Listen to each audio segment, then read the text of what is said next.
Good morning. My name is Justin. Welcome to my channel. I am a musician in Nashville, Tennessee. I record guitar, and that's pretty much all I do for money. I'm also not a morning person, but my kids are morning people, so I guess I'm a morning person. I got a lot of things to do before I go to work today. One thing that I wanted to get done was address some of the questions from my Nashville number chart video that I just posted. So this will be kind of a part two. I'm gonna go through some questions and then I'm gonna play, just kind of off the top of my head, I'm gonna record a simple thing that, a song, if you will, that will answer some of the questions of what do you do in a number chart when there's chords out of the key, and what do you do when they're not diatonic, and what about mods, and all that sort of stuff. So let's look at some questions. I'm just going to read the comments down. And if I mispronounce your name or your YouTube user handle, I'm very sorry. Arvid Nielsen apparently hires some of my friends. That's awesome. They're good people. Janae Fleener and Mark Evitz, fiddle players. Fantastic. Jason Woodard. I went to high school with this guy. I haven't seen him in forever. So that's kind of cool. He said he too prefers no repeats and just to be able to read the page straight down. It's kind of nice not having to jump around, especially if you're playing slide or something like that, because slide, you're not staring at your left hand, you're kind of looking ahead at where it's going, So here's a tip. If you're playing slide and reading a number chart, if you're able to, put the chart on the floor. I throw my chart down on my pedal board, which helps me not to turn on too much crap, but also it helps me to not have to go from here up to a music stand, back and forth, right? Chart on the floor when I'm playing slide. Carlos Pelat, he said, a good idea for a mini-series would be how to chart the song, dealing with complex changes or anomalies. That's what I'm going to try to do here. How to keep the feel while transposing. I think that really the Nashville number system requires you to rely on your ear a lot because not everything is written out, right? What we're doing is providing a loose framework for session musicians to be creative within. So we don't write out licks and parts. We call the chords that are underneath everything. Often we don't write the rhythm out either. You're just supposed to gather that information as you listen to the work tape. And here in town, at least, even if it's just an acoustic and a vocal, you can get all that information from the right-hand pattern of the acoustic guitar. You can tell that that songwriter is hearing in their mind a band. They're hearing a drum kit with a particular kick pattern. And maybe it's not exact, like you don't know exactly what that kick pattern is, but you know what a couple of options are that would fit it, right? Like the drummer's gathering that information as we're listening down. P. Lewis, great video. Hope there are more to come. Well, yeah, I'm not giving up yet. Jim Clark guitar, this is great. Very insightful seeing you do this in real time. I've been studying the Nashville Numbers book by Chaz Williams, which is super detailed, and I think for anyone looking to get a deep dive on conventions and varying abbreviations used by players, it is excellent. Yeah, so I've never seen this book. I've heard a lot about it. My initial thought is that it's kind of overkill, just because I was thrown into this situation where I'm seeing charts written by different people and I didn't even ask questions. I didn't want to look like I didn't know what I was doing, so I would just hyper listen to the rest of the band. I would see some notation come up and hear what the band did and think, oh, well, that means that, in rehearsal. And my second time through every chart, I really, I had it down. The first time I was kind of, what's gonna happen? Okay, that's what that means. That's kind of a trial by fire. And if you don't have that resource and, if you're not seeing a bunch of different ways to notate things, then great, buy the book. It's probably helpful. 69 Telecaster player, very interesting to watch how this stuff works. Thanks for letting us inside. Blessings, bro. Thank you. Love guitars. This guy's so encouraging. Or girl, I don't know. I'm assuming it's guy, because most people who play guitar that I come across are guys. Hey, Justin Austin, you are amazing. Thanks for sharing this great video. That guy or girl is always super encouraging.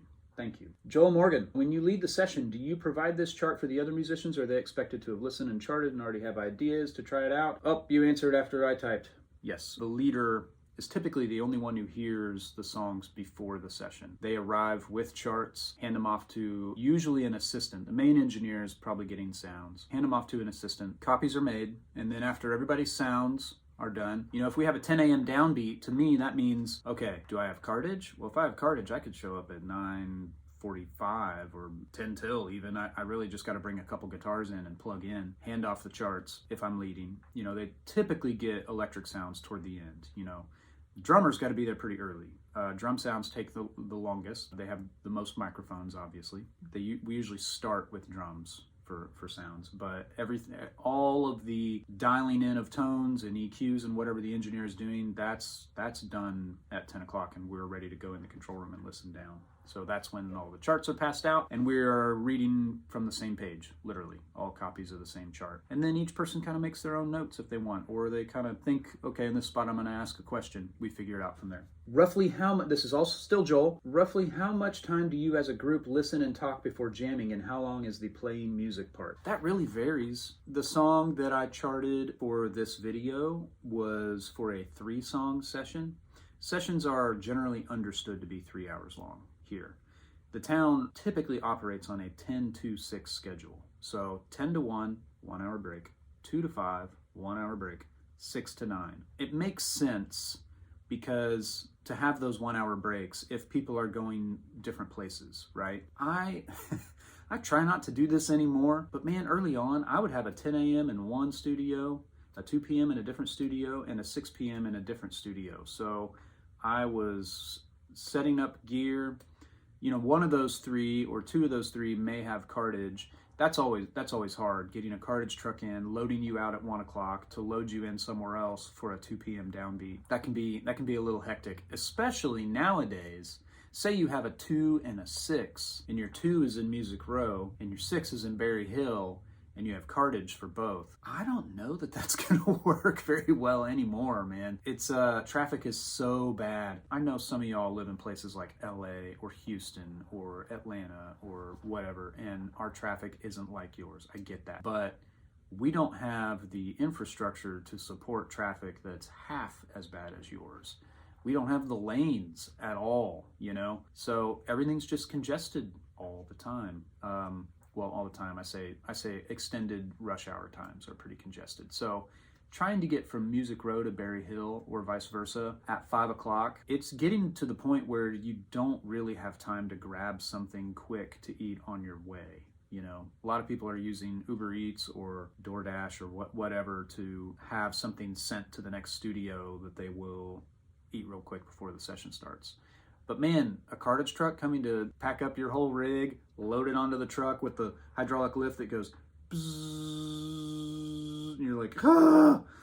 You know, then they go to the next studio, the lift comes back down, I mean, nice and slow. Those guys make it work, but it's getting to the point where it's really, really rough. Here's something that I like to do. If I'm at the same studio for a 2 and a 6, I will say, hey, what if we work through dinner? What if we take our hour break at the end and we go 2 to 5 and 5 to 8 and then we can just leave at 8 o'clock. I can get home to tuck my kids into bed. I'm certainly not hungry if I ate lunch at 1:15, 1:30. I'm not ready for a meal. Most people would rather just work through if you're in the same spot. If it's a more difficult client, some people will say, well, I really would like the break, you know. There's like 1 or 2 guys that feel that way, and I feel bad for them most of the time because they're usually really outnumbered. Everyone's like, yes, please, let's work through. Yep, let's just put our heads down and get through it. I'm getting way off track. Whoa. I just realized I forgot to answer Joel's question. He originally asked, how long do you spend listening versus playing? Like in the time that you have allotted per song, what's the breakdown? Well, it depends. Sessions run 3 hours. The song that I had charted for the first Nashville Numbers video was one of 3 songs, right? So that's an hour per song, basically. We might spend a little bit longer talking about it before we go suit up in the tracking room, but generally we just listen through once. If there's only 2 songs, we might say, hey, let's listen again with our charts, you know? Sometimes somebody has an idea and we want to hear it before we go out into the tracking room. So I'll grab a guitar, or the acoustic player will grab an acoustic, and we'll try changing some part of the song with the artist singing with us in the control room. We just sort of kind of rearrange some things. We generally don't take a lot of time. You know, listening to the work tape takes 3 minutes, talking about a little bit, another couple minutes maybe. Unless you're really rearranging things and changing things up, it's generally not very much time. And then after the first pass, there's a lot of things to say too. Sometimes we decide maybe it's a little quick. Sometimes they'll stop us before our first pass is over and say, this just feels too fast, or this feels too slow. And then we'll hone in on the tempo if we didn't already have it. Or somebody in the band will instinctually do something that isn't on the chart. It was a mistake because they didn't follow the chart, but sometimes those mistakes turn out to be the right thing for the song. So anyway, just wanted to answer the question. It depends. Not a whole lot of time, but once we're out on the floor cutting, we're still communicating the whole time. So next question, Ed Moss. Great stuff, Justin. Thanks. That's not a question, but thank you. Sage Hale, super helpful. Good deal. Robert Nix. My band recorded at Sound Emporium about 20 years ago in Studio A. Great place and good times. It is a great place, and it's always good times. The vibe there is great. It's one of my favorite places to work. Dominic Hudson, thanks for the insight. Always appreciated. How do you number non-diatonic chords? We're going to get to that. Generally, if it's not a full-on modulation, like moving to a new key, I still just refer to it relative to what the one is. So if it's a flat 3, I write flat 3. If it's a 2 major, I'll write 2 without the little dash that means minor. If it's an inverted 2 chord, 2 over sharp 4, you know, or whatever, generally it's always relative to the 1. He says, not so much your flat 7, 3 major, 4 minor sort of thing. I'm talking about chords completely outside of the key. Well, a 3 major is completely outside of the key. It's not based on the major scale. 4 minor, yeah, it's all still totally relative to the 1, unless it's a modulation. Scotty Tullis, what are some other albums you enjoyed learning? Man, I have gone through Jackson Browne records, a lot of Zeppelin. I wrote here Tom Petty, AC/DC, James Taylor. I did learn an India Arie record, top down. That's not typical for guitar players, right? But I got called to do this benefit show where we were playing her record top to bottom in order. And it was a nylon string guitar gig. That's the guitar that's on that record. So I bought a $250 Takamine nylon string. It's the only one I could find with a pickup. And I played it live, and I record with it. It's, for some reason, these really cheap gut string guitars, that's what we kind of call them when you're using them in a country context. It's a classical guitar, right? The cheap ones record really well. They don't have all the warmth and whatever. I don't know, they just cut through in a band mix. They tend to, you know, a lot of the acoustic session players carry fairly cheap classical guitars or gut string guitars. I have an idea. You and Brett Papa should get together and do a new instructional video a la Tim Pierce making the song. Brett and I have some, we've got some plans. We're going to have some stuff coming up. Michael Landreth, the Nashville number system is much more user-friendly than the Roman numeral number system. I agree. Just using normal numbers. Arabic numbers is what they are. The 1, 2, 3, 4, 5, the way we write them. What gets me is some music teachers will insist on the circle of fifths as a teaching tool, often bad-mouthing the national number system, but will communicate in a number system when they could just do the number system to begin with. A straight line 1 through 7 across and the keys going down is much easier to remember and teach than a circle. You know exactly what the 6 minor is in every key. The circle has 3 minors to choose from in any key, or at least that's the way I see it, LOL. I did learn the circle of fifths, and when you are learning actual notation, it really helps to get an idea of the key signature on a staff. Right. If I see 1 sharp, I know it's G. If I see 2, I know it's D, and then A, and then E, and then B, and then F sharp, and then C sharp. You're moving in fifths as you add a sharp.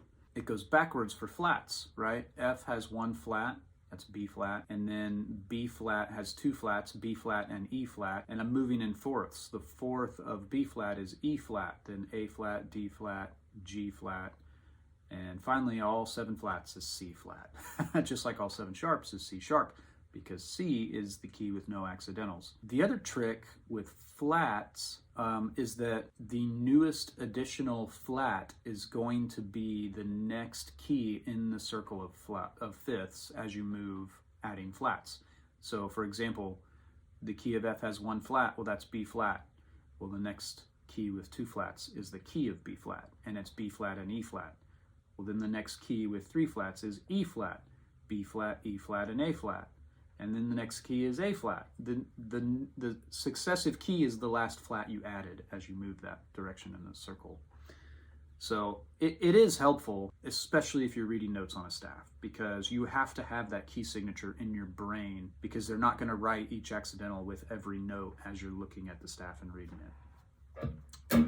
So, but I guess I agree to the extent that in a context of making records and giving a loose framework to operate creatively within, the Nashville number system is great, right? You're not trying to confine anybody but to anything except the right chord and the right pattern, you know, which again, a lot of it's on your ear, but how long you stay on each chord is going to be written on the chart. So there's a bunch of questions, and I'm gonna play a progression that I think will be an example of some of these things to notate. So let's do that.